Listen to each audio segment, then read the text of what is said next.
One's life begins to change when their desires transform into concrete actions. You're listening to the Desire to Be podcast, where your desires for your life and relationships become your mastery. I'm your host, Devorah Goldberg, and thank you for joining.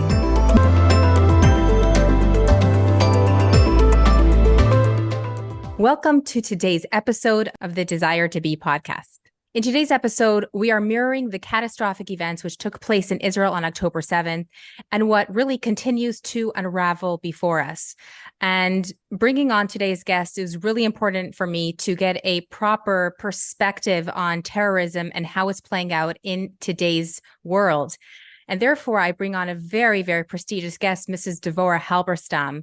Devorah is the mother of Ari Halberstam, who was murdered years ago in March 1st, 1994. She is currently an honorary commissioner for community safety. She is the NYPD chair of Hate Crime Review Panel. She has dedicated her life to fighting anti-Semitism, and essentially her life after Ari's murder has taken on two different paths.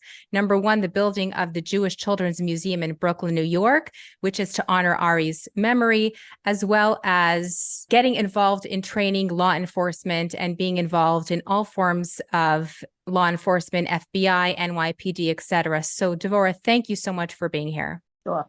I can't imagine for you watching the news right after the holiday of Simchas Torah finished and understanding the magnitude of what took place in Israel and the level of terrorism that took place in Israel, but essentially against our nation. What was going on in your mind at that time when you found out? Well, first of all, it was still Simchas Torah here in New York, even though the holiday was over in Israel. And actually, the NYPD sent somebody over to tell me what happened. Mm-hmm. And as I opened the door to them, and they said, "Did you hear what happened?" And I knew something terrible happened. And I was like, just screaming, like, what happened? Because I just knew, usually when they come, I've had this numerous times, sadly, they come to tell me bad news. And so they said in Israel, and I go, what in Israel? And then, of course, they told me, and it took on various, in my mind, many different things happened. I had a son who was in Israel at the time that was there for the holiday. So, of course, that was my brain just went right there. Mm-hmm. Because I was very frightened for him. He was there with his wife and children. And the other part of it, of course, was, back to my son Ari. And third of all is everything I know about terrorism and its handprint and its footprint as it continues to lay out its vicious, barbaric actions continuously and all over the world, not just directed at Jews, but of course, Jews first. Mm-hmm. Absolutely. For my listeners who don't know the story about your son, Ari, Devorah, can you take us back even briefly to March 1st, 1994? Okay, I will have to take you back briefly and have to tell your listeners to Google it because it's actually, it's too long to really tell it and it's true, the true facts of the case. However, to say it briefly, I am an Orthodox Jew living in the Crown Heights section of Brooklyn, a member of Chabad, where many people may or may not know who they are. And the leader back then was Rabbi Schneerson. And he died actually in 1994, but he was 92 years old at the time. And there was an event in the Middle East where Baruch Goldstein had walked into a mosque, killing 29 Arabs. And there were calls for revenge from that part of the world that were, fatwas were issued which are edicts from religious leaders calling for, there will be blood that will run like the rivers Jordan, etc., from the most extreme to the most moderate countries in the Middle East. And so back here in New York, the police department, NYPD, were aware that there could be a revenge attack right here in New York. So details were sent out to different locations, which are called soft targets, one of them being headquarters of Chabad and the leader who was Rabbi Schneerson, since in the past, since he was the leader of, to date, millions of followers. But even back then, he had been the target of assassination attempts in the past. And so he had the event in Israel took place on Friday. It was actually Purim in Friday that day. Mm-hmm. And the following Tuesday morning, the rabbi was scheduled to have a surgery, cataract surgery, in the hospital in Manhattan. And of course, like all great leaders, there were going to be different people that were going to go along to the hospital out of respect for him.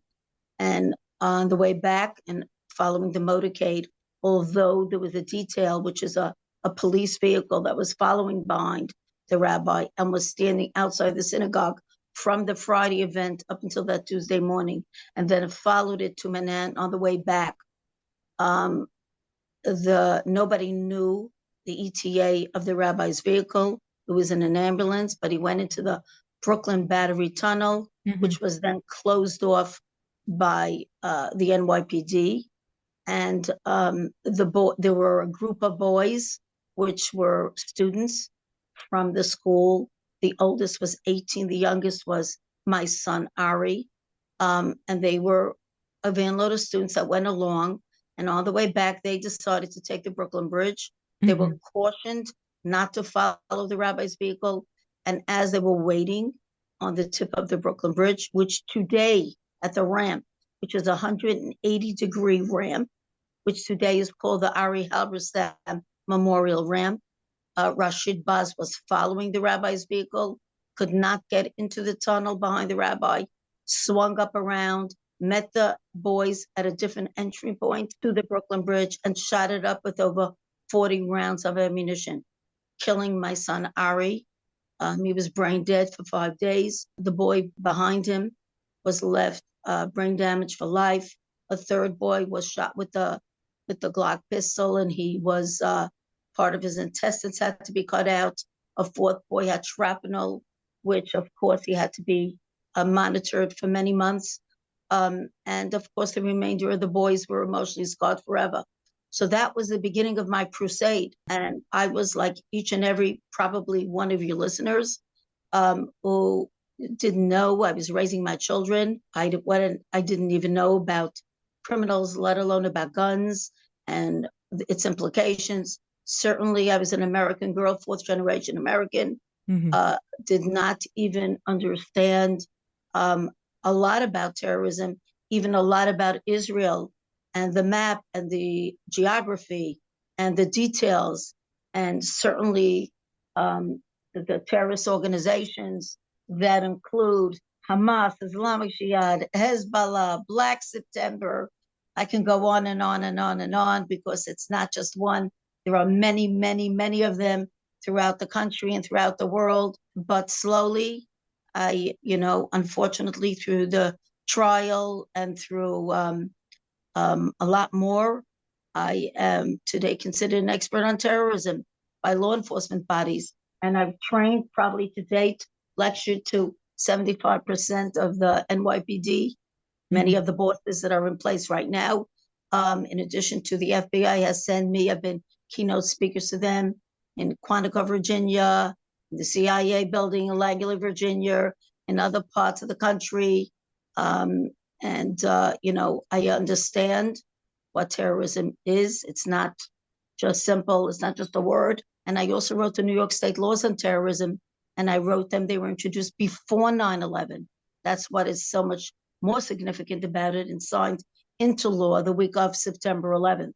And in fact, now within the next month, I'm going to be giving a genesis of how those laws came into place for all the trial attorneys, because we just won the first case a few months ago of Abdul al-Salem. You wouldn't even know who he is, probably wouldn't many. He was one of the ISIS people who was actually charged on the laws that I wrote and just was sentenced to 18 years in jail. Mm. So that's very significant in the world of juries and law and et cetera, et cetera. So within the next month, I'm going to be giving a CLE program, which means people who will take that class will it'll be one credits. Of the things that go correct. It's credits for the law degree. That wraps it up. I think I used up a lot of the programs. No, it's perfect. But I suggest that we go right into let's talk about what's going on right now. Yeah, So, well, I understand that when Ari was murdered, his case was not right away recognized as terrorism. let Tell me us more speak. about that. So what I'll tell you more about that, remember in 1994, the technology boom from what happened in 1994 to where we are today in 2023, it's like worlds apart. Mm-hmm. There was no social media, even computers were fairly new.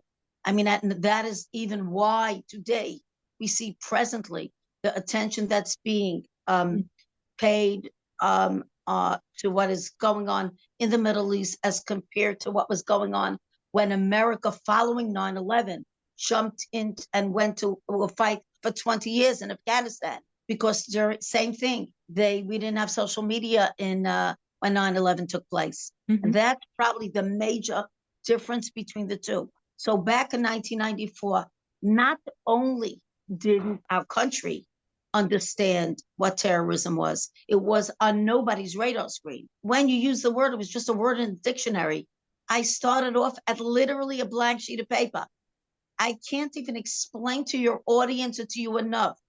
I was up against everybody. So it sounds like there wasn't even like a framework of what terrorism was. You had to start. Not even my own Jewish community where I was going with it. When Rashid Bas was convicted of murder, he got 141 and 2/3 years. He was sentenced to that amount of time. Mm-hmm. And when I talked about terrorism, everybody looked at me, including my community. When I say my community, I mean the entire Jewish community, regardless of which side of the aisle you were on, Right. whether you were Haredi or you were not, whether you were a kippah on your head or you did not. Everybody looked at it and said, what does she want now? As the FBI even said, John O'Neill, who was the head of JTTF, which is Joint Terrorism Task Force, who got killed in the towers. He was the head of JTTF, and he said, what does Devorah want? Does she want money? They just don't understand. This mother wanted justice for her son. She wanted the truth to be told. She wanted the world to know my son was not just murdered in a random act of violence. But what we also did not have, we also didn't have the Terrorism and Effective Death Penalty Act on the federal scale until 1996. So there were actually no laws in place, none that even addressed any of this. So some of it was about the legal piece of it. The other part of it that nobody even thought about, what is terrorism? Why is it terrorism? And all of that. And I spend years not only learning, but teaching. And as I said to you, I've had so many meetings that I sat through. You have to remember, I was also, you're talking about law enforcement, are not just people, we think of law and order, and we think of FBI, and I live with these people. I live with these people day and night. The one thing that they had back then, there was a lot of arrogance. And, we know it all, and who are you to tell us, and stuff like that. Well, at the end of the day, they actually asked me to tell them. And when 9/11 happened, they were at my door, practically on their hands and knees, and said, you tell us everything, because they were actually so behind. So, I'm sorry that I was right. I was called the prophetess time and time again. And actually, my name is Devorah, which actually stands for that. But it's really not about being right. It's more about getting it right and seeing things for what they are, which is exactly why where we are right now in terms of Israel. Ask me questions, because I have very, very, very strong clarity on this issue. One thing that I love about what you do with the legacy of your son and the legacy of your work is the Jewish Children's Museum, which you built. And for myself, being there many times in the past, I literally walk the floors, and the beauty of it is that you experience education. I know that one of your dreams is that you should be able to diversify education and help people understand what is the background to the different races, appreciate where they're coming from, appreciate who your neighbor is. There's so much education that's being put out. We do have more understanding, but we also see people spraying swastikas in someone's doors. Now people are scratching their heads and they're saying, hold on a second, we keep on saying never again. We can never imagine that someone can come and massacre this amount of people in such a small amount of time. But it happened. So we have education going on, but we still have this underlining hatred, and people cannot wrap their heads around the two of them. So I'm curious how you see it.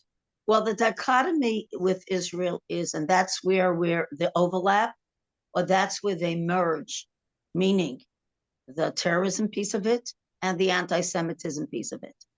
And there is a very clear distinction.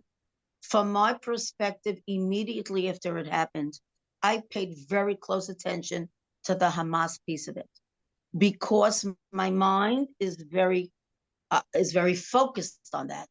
And I was able to separate the two. This was terrorism in all its glory. And this is what terrorists are all about. When we say this is what terrorists are all about, everybody and anybody is fair game. That includes you and me. That includes Americans. That includes all of those people that are quote unquote infidels, etc. But of course, all the time, the Jews are always first. So when Hamas has done this before, you need to put this also. It is the inhumanity of it is indescribable. We almost can't even look. We can't even think about it, although I think about it all the time. It just shows that the sky is the limit. There are no boundaries, but terrorists don't live within boundaries because they just live in a whole another space.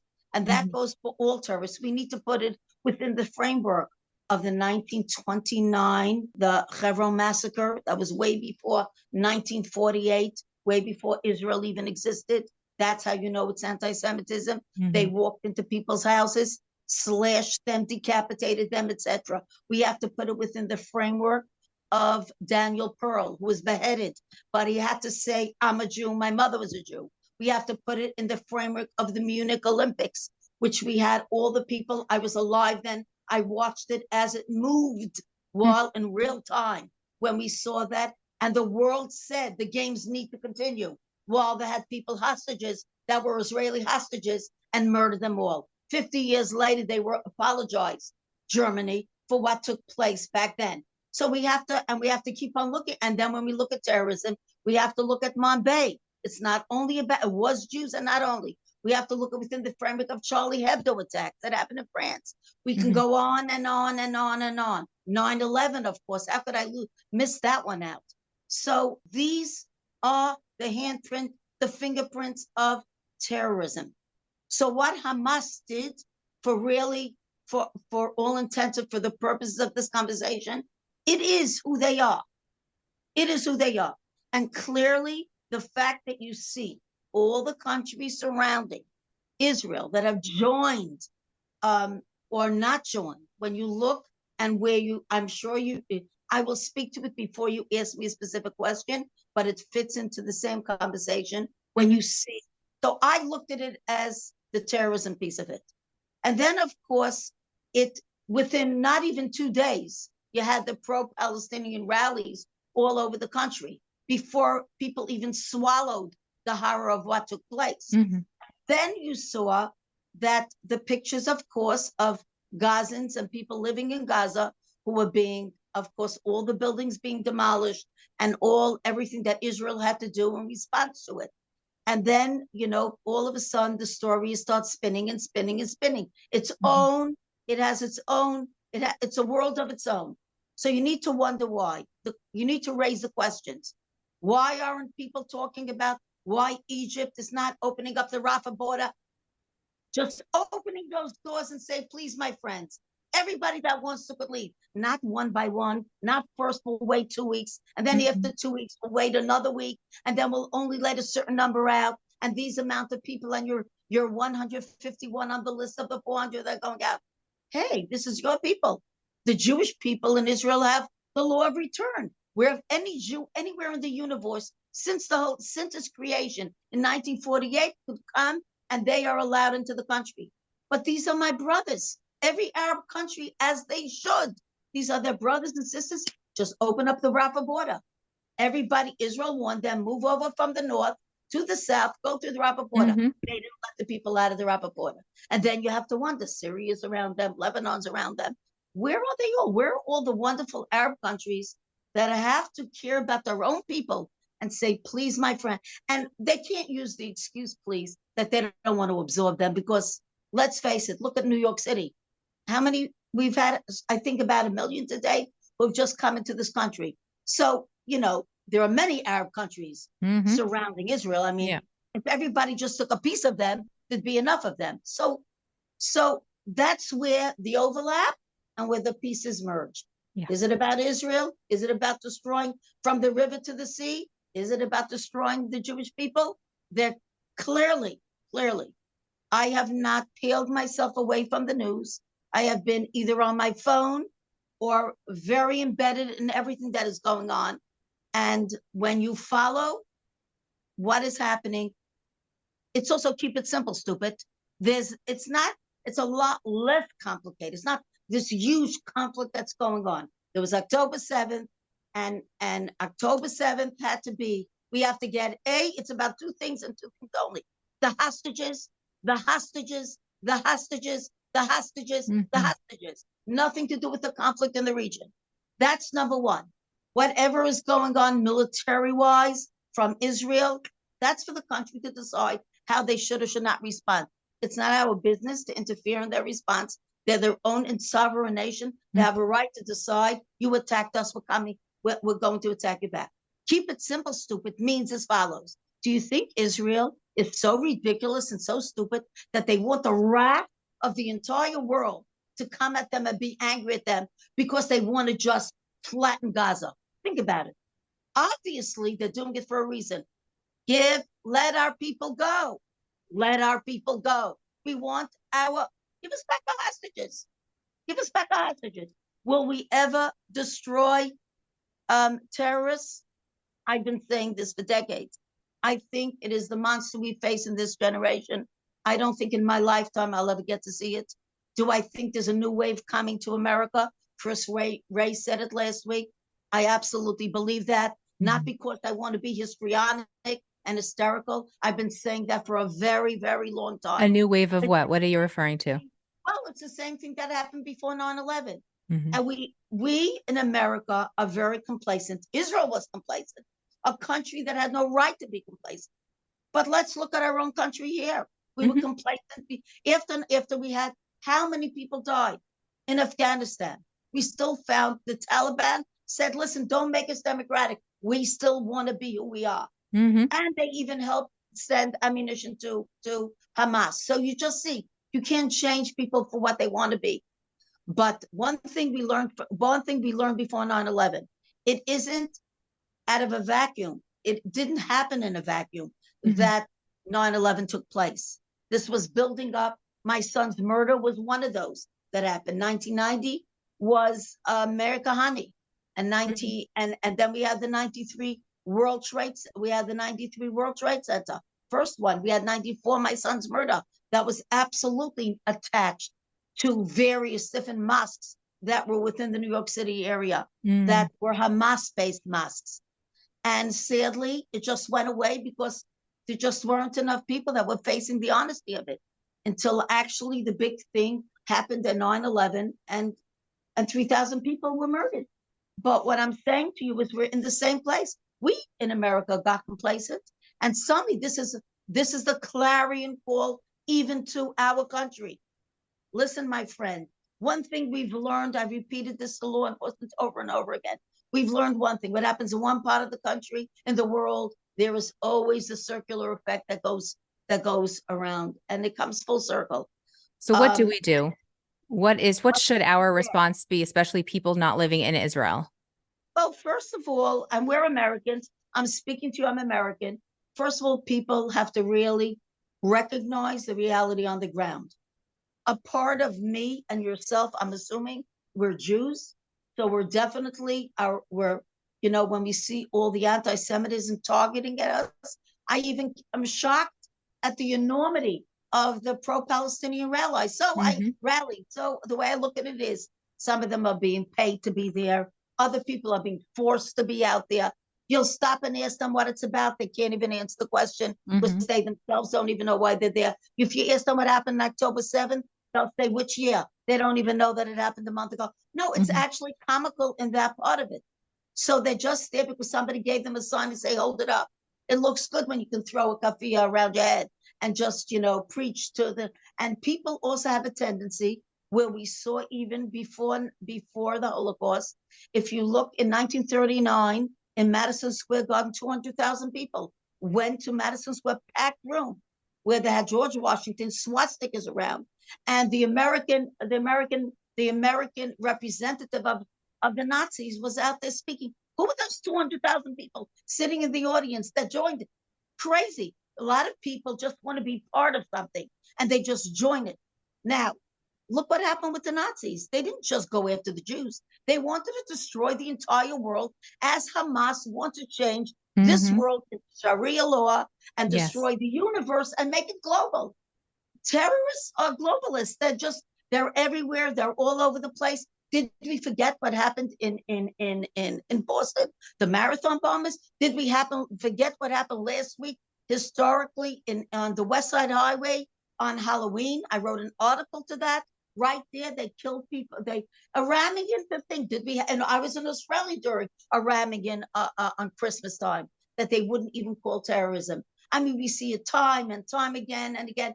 It hasn't gone away, not for a second. Now that Israel is a target, and there are so many people joining the people are starting to wonder. I'm watching the way things are evolving. Maybe there is something that we need to think about because there are all these people joining these rallies. Maybe there is there something that we're missing? So is there something pragmatic that we have to do, or just the realization that there might be something coming around the corner and we need to just be proud Jews because this is who we are? Well, what I would say is, of course, we have to be proud Jews. Not being a proud Jew doesn't deflect anything, doesn't make anything go away. Because we all know, sadly, and I know many, many people who are either married to non-Jews or etc. that are friends of mine. And, they when I remind them, and I've heard it time and time again, I heard it actually last week on the news where one of the anchors who was crying, she goes, my husband's not Jew. But, when the Nazis came, they even took the ones that were just married or the children of people who just had a drop of blood in them that belonged to the people. I see this as a Jewish person one way. We can't be weak and we can't be cowards. I absolutely believe that Israel is going to overcome this. Sadly, without a doubt, we see people, many soldiers are dying, and it makes our hearts cry. We have to get we have to get the hostages out. For every person that pulls down a poster, I could say, I was just going to say a word I can't say, but you all know what I was going to say. So like, you can try to pull down, because you're cowards. You can pull down as many posters as you like. We can also put up as many posters as we like. It doesn't take away from the important thing is we have to remind the world, whether it means that when we get together, when we congregate, when we sit together with friends, it's all about really freeing those hostages. And we have to know that, the hostages, it's like I always say to people, just imagine, friends of mine who are not Jewish, imagine if I take your family member and put them 250 feet in a dungeon. And, it's like nobody wants to think about the reality on the ground, but in real time, that is what's going on. And you hardly even hear it. So as Jewish people, we need to be proud Jews. We have to strengthen our resolve and be a united front, just like Israel has now become, whether you like the government, you don't like, right now there's a unity government. And that's a message to each and every one of us Jews all over the world. There has to be unity among us. There is no outs. There is nothing. The boundaries are clear. We are Jews. They've taken our people hostages. They've taken Jews hostages. Certainly they've taken America. And what they wanted to is eliminate us as a people, not only Israel as a place for the Jewish people, but us as a people as being Jews. And we are not going to let that happen. Hitler wasn't successful. The terrorists won't be successful. And that is why they want a ceasefire, because they know that Israel will win. So if they have a ceasefire, then they could stop it. And then they could say, but in reality, that's the reason. It's because Israel will come out of this. Yes, blood. There'll be a lot of suffering. Yeah, And this will change the course of events for Israel forever after. But absolutely. I know one thing. I have complete clarity on this. You can't change my mind. All the pictures don't change. Do I feel bad for innocent people of course I do. But all I keep saying is raise your voices. Keep yelling to Senate, Congress, whoever you might have to open up the Rafah border to let us out. Open up the Rafah border to let humanitarian aid in. And you know what? The humanitarian aid, we just found that they were hiding things even in there. Yeah. Oxygen tanks. That was for people for underground Hamas. So it will never end. Yeah.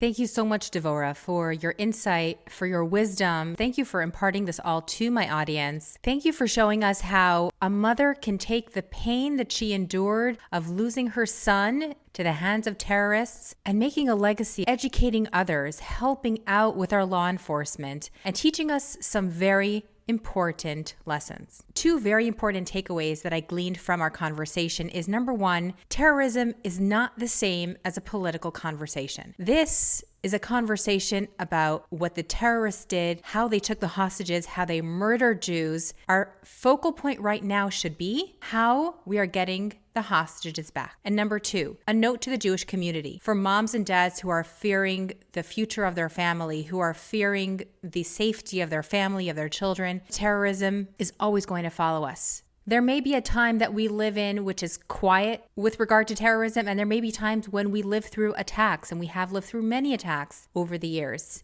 But we have to remember as Jews that we have to remain united, always remain one, support each other, make sure that we know as Jews that we are there for each other across the world, around the globe, and have pride as Jews. Show the world that we are proud. We have come this far. We have resisted and lasted all the anti-Semitism that has occurred in the past. We will continue to live and shine as proud Jews and as a proud nation. Thank you, Devorah, for joining the Desire to Be podcast. Wishing you all the best.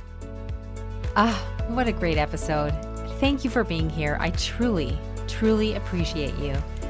I'd love for you to tap 5 stars and let me know what resonated. Be sure to connect with me on Instagram, Facebook, and LinkedIn under my name, Devorah Goldberg. That's where I give you more content. That's where we're able to engage even further. Until next episode, stay safe and be well.